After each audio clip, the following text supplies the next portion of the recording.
So to make the sugar rose, first of all you need some fondant or regal ice, such as this one. And the first thing you must do is knead it really well until it's nice and smooth. If it's dry and brittle, your rose petals will just crack and break and won't stick to your rose.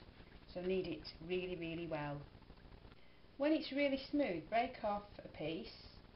How big depends on how big you want your rose. So I've got a piece here about the size of a golf ball.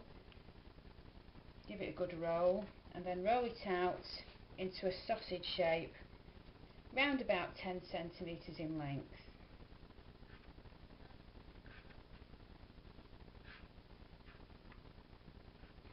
I'm now going to cut this into 5 pieces, with one piece just a little bit bigger than the others, which is going to be that end piece. It's a little bit fatter. Take each of the smaller pieces and roll them into a ball.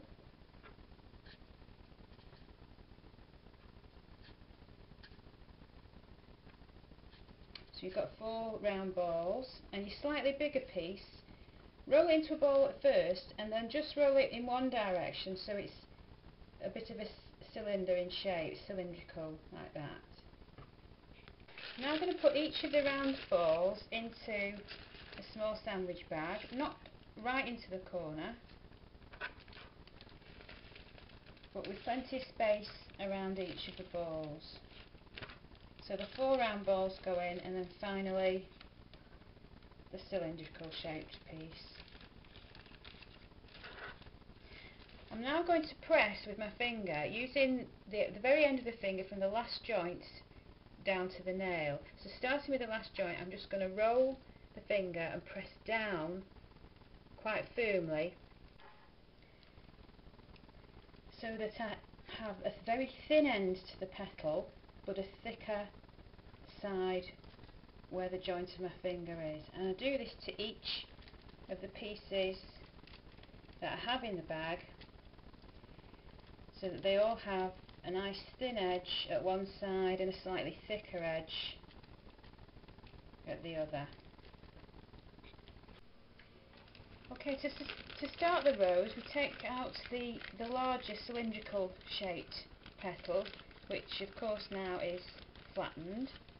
Take it out very carefully so as not to rip it. So we have the top quite thin edge and the bottom edge which is a little thicker. So laying it flat on the mat, what we're going to start off by doing is just folding over the top right hand corner as if you were marking a page in a book, which I know you're not supposed to do, and then we're going to roll the bottom across from right to left to form it into a sort of a cylindrical shape, like that. Okay, and this wider edge of the cylinder is the base of the rose bud, and if you look at the top you can see that that does look like the centre of a rose. And then just stand that and just sort of press it down onto your mat or plate so that it stays still while you start to attach the other petals.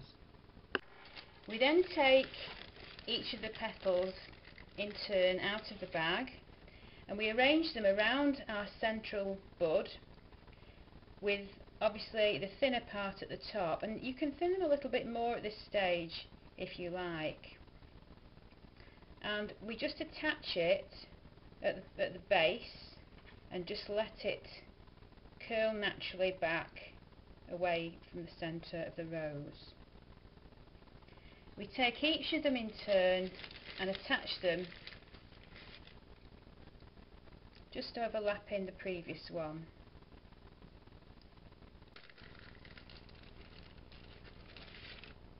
As you attach the petals, if the fondant becomes sticky at any stage, you can use a little bit of sieved corn flour on your fingers, but use that sparingly because it can dry out the fondant.